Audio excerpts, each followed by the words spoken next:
Assalamualaikum warahmatullahi wabarakatuh. Alhamdulillah wassalatu wassalamu ala al-mab'usi rahmatan lil alamin wa ba'd. Sahabat yang dimuliakan oleh Allah, alhamdulillah pada malam hari ini saya bisa bertatap kembali dengan para sahabat. Tentu dalam program pada kali ini adalah Ngakuri. Ngakuri itu adalah ngaji Al-Quran Ibnu Arabi. Maksudnya kita akan membuka tafsir karya Syekhul Akbar Syekh Muhyiddin Ibnu Arabi. Tafsir ini sebagaimana dalam tafsir yang pertama telah kami sampaikan, itu membahas tentang puasa, kapan puasa itu sebagaimana ayatnya. Kutiba alaikumusiyam itu dan diwajibkan yang berpuasa. Pada kali ini kami akan membahas tentang apa itu Syahrul Ramadan, apa itu bulan puasa.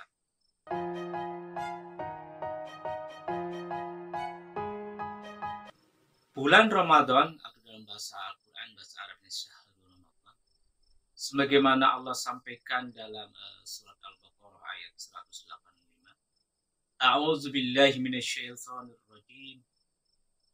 Bismillahirrahmanirrahim. Syahrul Ramadan alladzi unzila fihi al-Qur'an hudan lin-nasi wa bayyinatin minal huda wal furqan. Faman syahida minkum asy-syahr falyasum. Wa man kana maridun aw 'ala safarin fa'iddatun min ayyamin ukhra. Yuridullahu bikumul yusra wa la yuridu bikumul 'usra wa litukmilul 'iddah Waltukabirullah ala mahadakum wala'allakum tashkurun. Sahabat yang dimuliakan Allah, dalam ayat 185 ini kita akan melihat bagaimana Syekhul Akbar Syekh Muhyiddin Ibnu Arabi membahas tentang apa itu bulan puasa. Syahrul Ramadan, kalau kata Syekh Ibnu Arabi, itu kalau bahasa di Indonesianya adalah bulan Ramadan. Disebut ihtirakun nafs binuril haq. Jadi bulan Ramadan itu, syahrun itulah bulan, nah Ramadan itulah bahasanya adalah pembakaran. Apa yang dibakar kata Ibnu Arabi? Ihtirakun nafs. Yang perlu dibakar itu adalah jiwa. Dibakarnya dengan apa? Apakah harus dengan api yang menyala-nyala?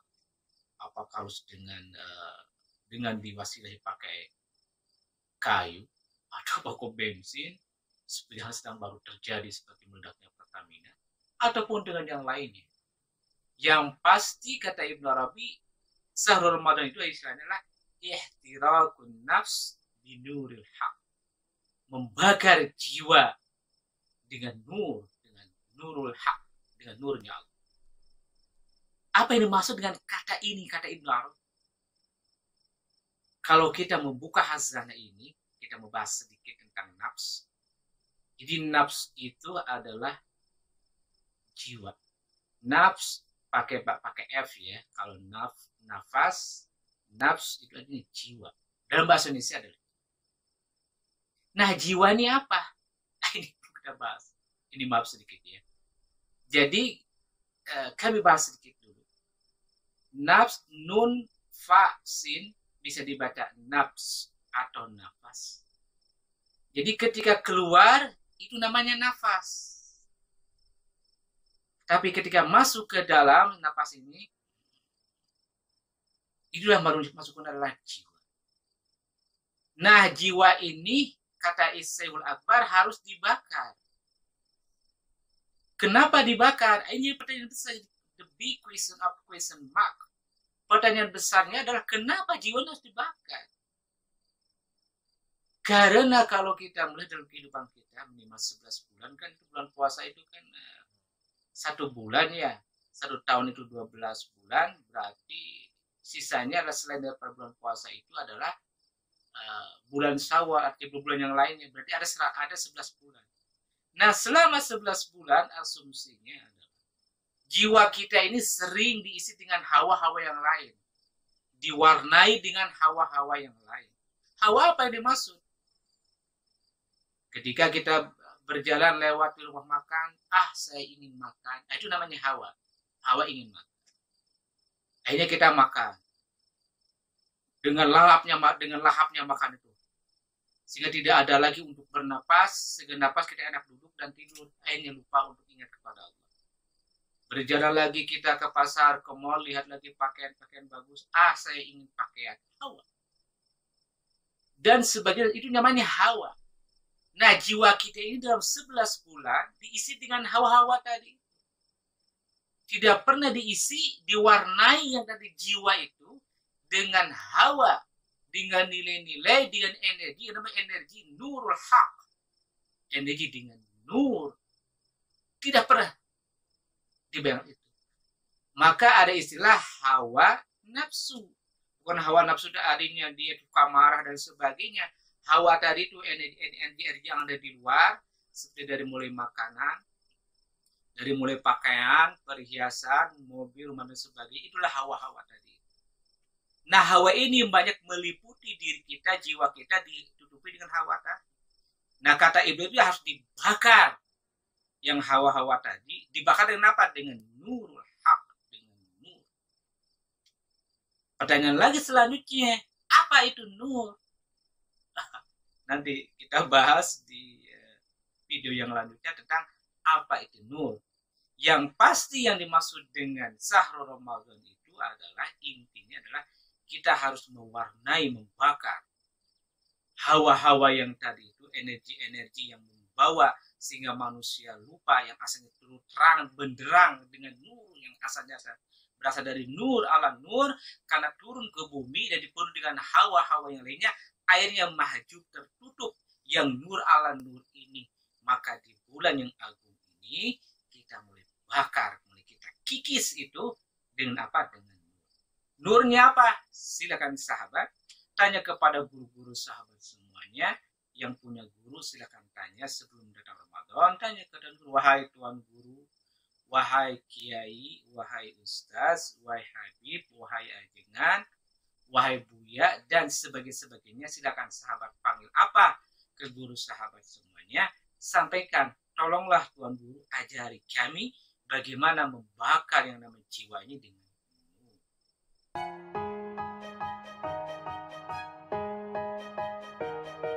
Syahrul Ramadan tadi udah jelas. Selanjutnya disebutkan Syahrul Ramadan allazi unzila fihi. Kata unzila fihi ini adalah hanya fi dzalikal waqt. Hanya pada bulan Ramadan tadi itu waktunya diturunkan. Diturunkan apa? Al-Qur'an. Kan unzila fihi al-Qur'an.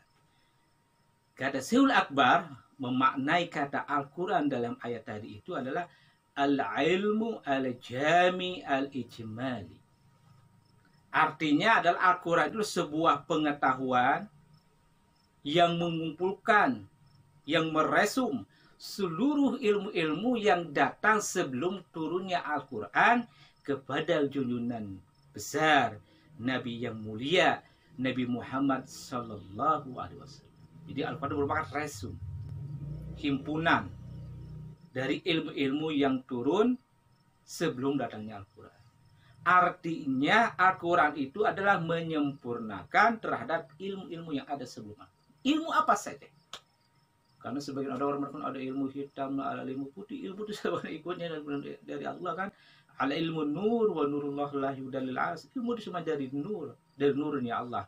Adapun turun selanjutnya terjadi negatif atau positif, itu tergantung manusia saja. Kembali lagi ke pembahasan tersebut. Diturunkannya di bulan Ramadan tadi adalah turunkannya al-ilmu al-jami al-ijmal.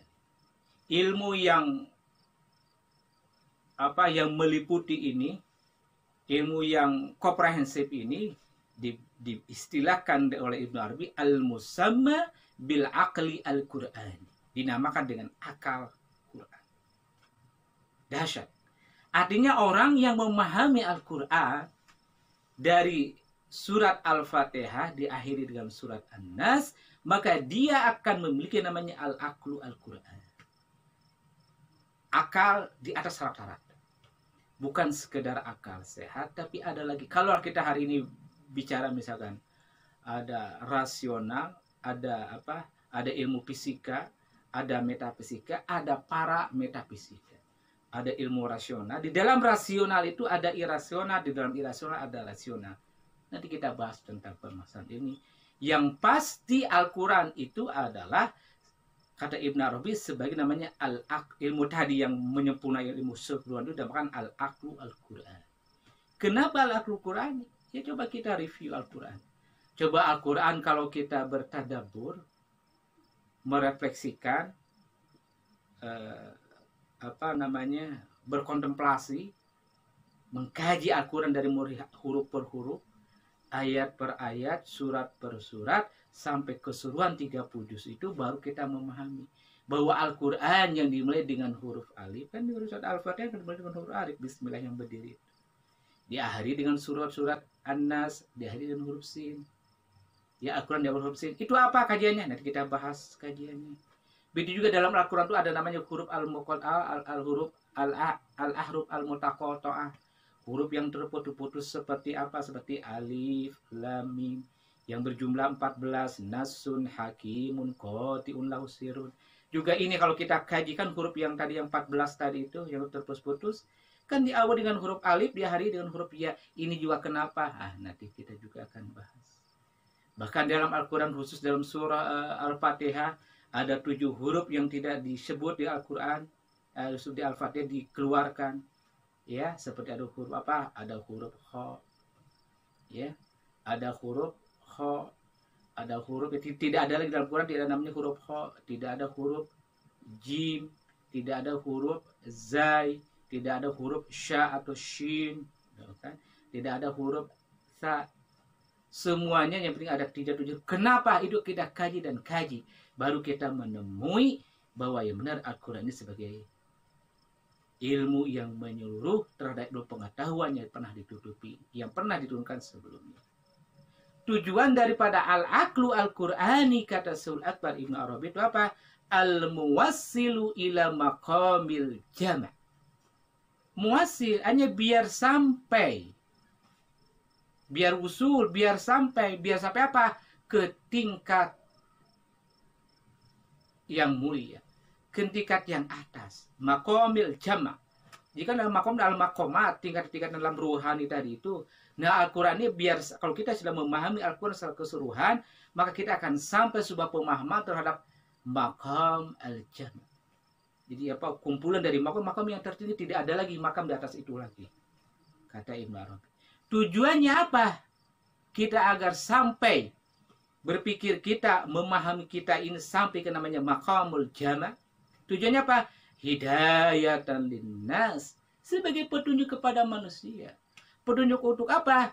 Ilal wihdah, agar manusia punya pemahaman terhadap ketunggalan. Nah ini, maka sebagian orang menamakan, Ibnu Arabi punya falsafah wihdatul wujud. Ya, tapi wihdatul wujud lebih sempurna daripada manunggaling kaula Gusti yang sebagian disampaikan oleh Syekh Sejarah. Tapi sebenarnya Syekh Sejarah tidak paham manunggaling kaula Gusti seperti yang dipahami oleh sebagian orang. Syekh Sejarah tidak akan hampir mirip dengan Syekh Ibnu Arabi. Jadi kita bahas ya. Yang pasti tujuan agar kita punya al-aqlu al-Qur'ani sampai kepada maqamul jami itu, tujuannya adalah agar manusia sampai kepada petunjuk untuk sampai kepada wihdah, ketunggalan. Ketunggalan wujud, kita memahami. Nah ini ketunggalan wujud kita pahami ya, nanti kita bahas karena ini pemahamannya panjang kalau kita bahas tentang wihdatul wujud.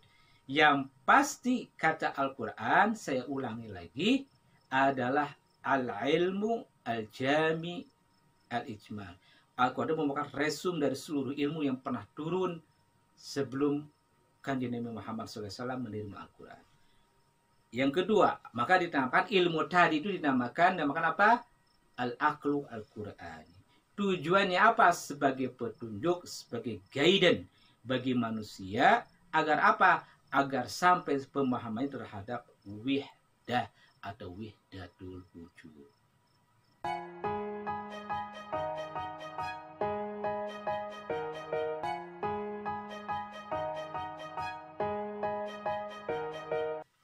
Wa man syahida minkumul syahra, apa kan faliyasum. falyasum, maka harus berpuasa. Nah, kata falyasum apa diartikan, dipahami oleh Syekh Akbar tadi itu.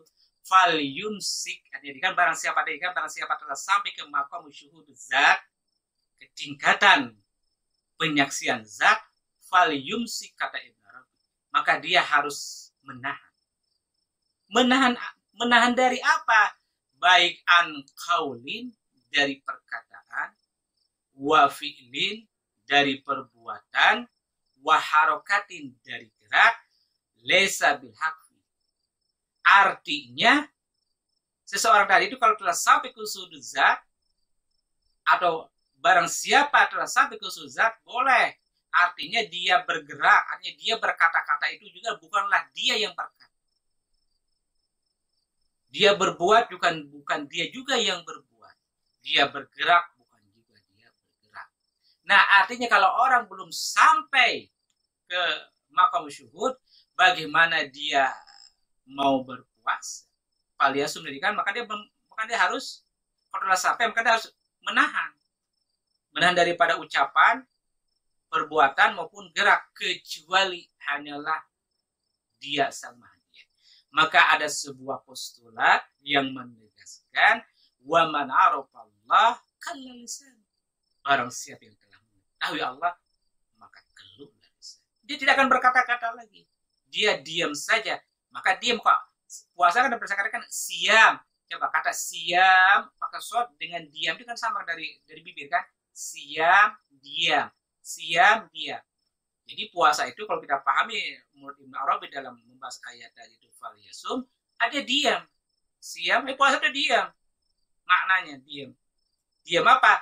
Karena sedang fana, sedang berada dalam suhud zat, kata Ibnu Arabi. Jadi alangkah energinya besar kalau kita memahami puasa. Marilah sahabat semuanya kita menaikkan pemahaman puasa. Janganlah kita dari tiap tahun ke tahun, dari puasa ke puasa memahami sebuah puasa tidak pernah berubah. Alangkah meruginya. Semogalah dengan melalui media video ini, sahabat semuanya tergerak untuk membukakan hati dan pemahamannya, untuk memahami puasa itu lebih naik lagi, setingkat demi setingkat, sehingga betul-betul kita memiliki makna puasa itu memiliki yang cukup dalam.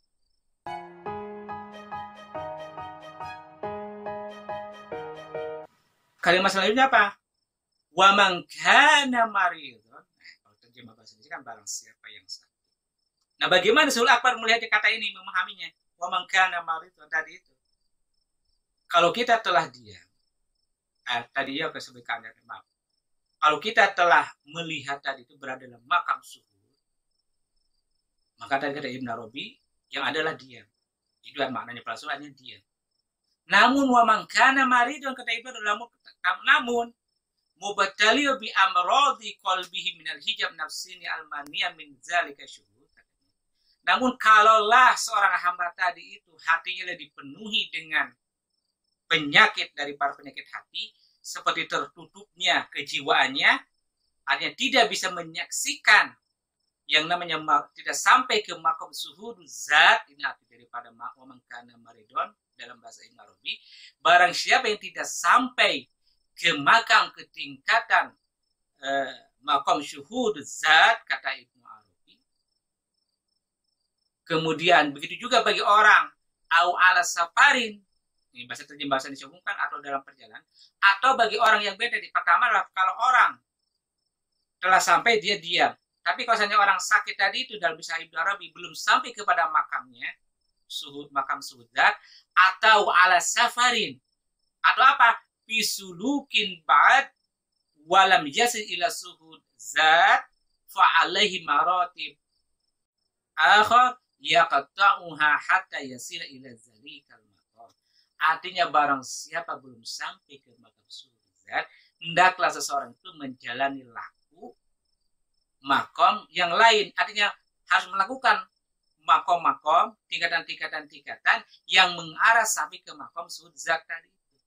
Harus dijalani. Kalau belum sampai, harus menjalani makom-makom yang lain. Ada yang makom di bawah tadi, makom usaha. Siapa yang bisa menjalani dan membimbing terhadap makam-makam selain makam suhud zat, dan dunia adalah seorang guru.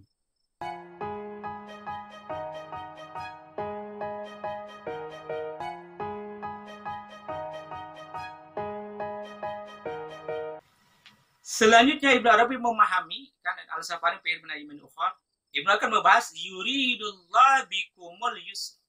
Apa maksud dengan kalimat yuridullah bikumul yusr? Kata Ibnu Arabi, bil wusul ila maqam at-tauhid wal imtidad bi qudratillah. Tadi kan kalau bahasa Indonesianya kan yuridul, Allah menginginkan kemudahan. Nah, maksud Allah menginginkan kemudahan sini apa? Oleh Sayyidul Akbar Ibnu Arabi dijelaskan.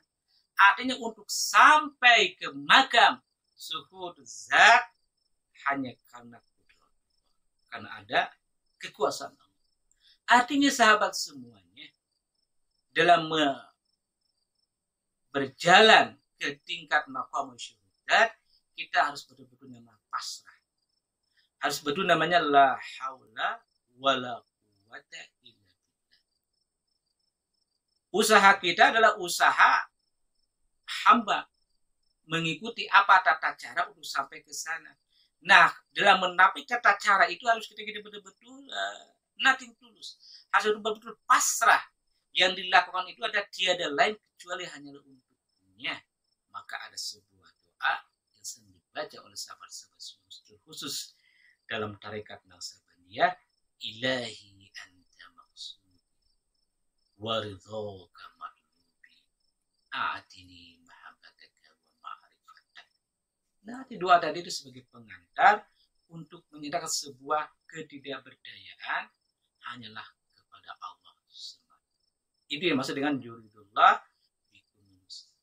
Adapun kalimat selanjutnya wala yuridu bikumul usr, ini maksudnya apa?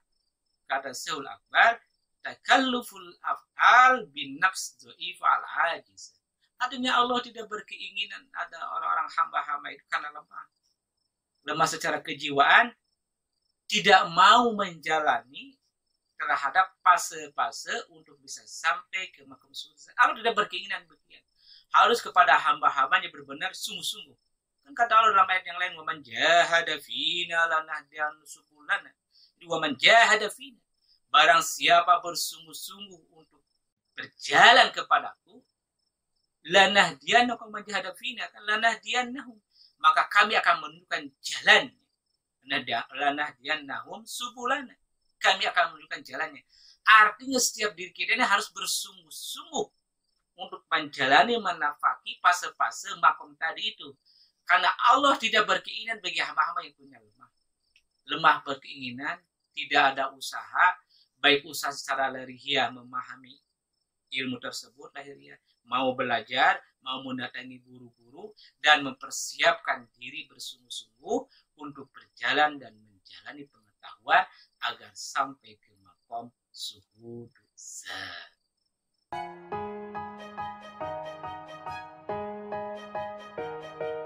Syaikhul Akbar Ibnu Arabi kemudian menjelaskan kalimah walitukmilul iddah. Bahasa terjemahnya kan hendaklah menyempurnakan di hari yang lain orang yang sakit. Nah, maksud Ibnu Arabi apa memahami kalimat ini? Walitukmilul iddah artinya walitutimmu tilkal maratib wal ahwal wal maqamat al muwassilah, kata Ibnu Arabi. Hendaklah diri setiap hamba ini menyempurnakan level demi level, tingkat demi tingkat dalam ruhani tadi itu. Dengan cara bagaimana? Walitu'azzimullah, dengan cara bagaimana ya? Dengan cara mengagungkannya Allah. Tentu mengagungkan sekedar subhanallah walhamdulillah Allahul azim, bukan sekedar ucapan saja, tapi sudah af'al, sudah laku. Kemudian juga apa dalam rangka menyempurnakan tadi, dalam rangka apa? Dalam rangka mengagungkan Allah, dan dalam rangka apa? Wa tu'arrifu uzma, dalam rangka mengenal, mengetahui uzma itu keagungannya tadi itu. Kalau kita setelah mengenal keagungannya dan kita mengetahui juklak dan juknisnya bagaimana mengagungkan Allah tadi itu, maka kita paripurna memahami dengan namanya uzmatullah, keagungan daripada Allah. Karena kalau kita kalau kita memahami dengan secara benar dan tepat terhadap keagungan Allah tadi itu, kata Ibnu Arabi apa? Sebagai guidance, sebagai petunjuk untuk apa? Ila maqamil jam'i, ke level, ke tingkatan yang paripurna, yang menyeluruh level-level yang ada dalam namanya dalam ruhan. Selanjutnya Ibnu Arabi menjelaskan lagi ayat selanjutnya, kalimat selanjutnya terkhusus yang beliau inginkan, wala'allakum tashkurun. Tujuan daripada seluruhnya kita lakukan dari mulai level per level tadi itu, memahami pembakaran jiwa. Kemudian kita setelah mengetahui dalam suhu tadi itu adalah kita diam. Kemudian kalau kita belum diam, hendaklah kita melakukan laku-laku sampai ke makam tersebut. Dan kita punya keinginan yang kuat, sebuah izzah, sebuah mujizat kesungguhan. Tujuannya apa terakhir? Wala'allakum tashkurun. Maksud dengan kata la'allakum tashkurun ini, kata Syekhul Akbar dipahaminya bil istiqomah amarakum bidzalika. Hendaklah engkau harus istiqomah. Istiqomah itu apa? Konsisten. Sahabat yang dimuliakan Allah, dari ayat ini yang berbunyi tadi, maka kita bisa kesimpulkan yang pertama bahwa bulan Ramadan itu adalah bulan pembakaran jiwa. Yang kedua, kalaulah kita sampai ke makam suhud zat, maka kita diam. Artinya berlakulah hakikat daripada puasa. Ketiga, bagi yang tidak sampai ke makam suhud zat, maka dia melakukan terapi sampai ke makam yang bisa sampai. Yang keempat, harus ada sebuah keinginan keras untuk melakukan suluk, terapi, fase-fase dalam makam ruhani. Dan yang kelima adalah tentu tujuan daripada ini semuanya adalah agar engkau intinya adalah engkau harus beristiqomah. Beristiqomah dalam apa? Tentu dalam suhuduz zat. Siapakah yang telah sampai ke dalam suhuduz zat? Kami yakin sahabat semuanya adalah bisa menjawab di hati masing-masing. Itulah dimaksud dengan bulan Ramadan, dan itulah dimaksud dengan hakikat daripada puasa. Kami senantiasa berdoa kepada Allah, semoga sahabat-sahabat, terkhusus sahabat kami yang mengikuti kajian daripada ngakui kajian Al-Quran Ibnu Arabi ini, diberi hidayah, diberi petunjuk, ditemukan dengan guru-guru yang bisa mengantarkan terhadap pemahaman puasa sebagaimana yang dipahami oleh Syekhul Akbar Ibnu Arabi. Akhirnya itu yang bisa kami sampaikan. Semoga yang kami sampaikan itu adalah sesuai dengan apa yang disampaikan oleh Syekhul Akbar dulu kala ketika berhadapan para murid-muridnya. Ini semuanya adalah tiada lain sebuah keinginan hati ingin berbagi. Adapun hal-hal yang belum sesuai dengan pemikiran sahabat semua, anggaplah ini sebagai hazanah saja. Semoga hazanah ini adalah memperluas, memahami terhadap makna puasa, dan tentunya lah memperpanjang silaturahim di antara kita semua. Akhirnya kami akhiri. Wassalamualaikum warahmatullahi wabarakatuh.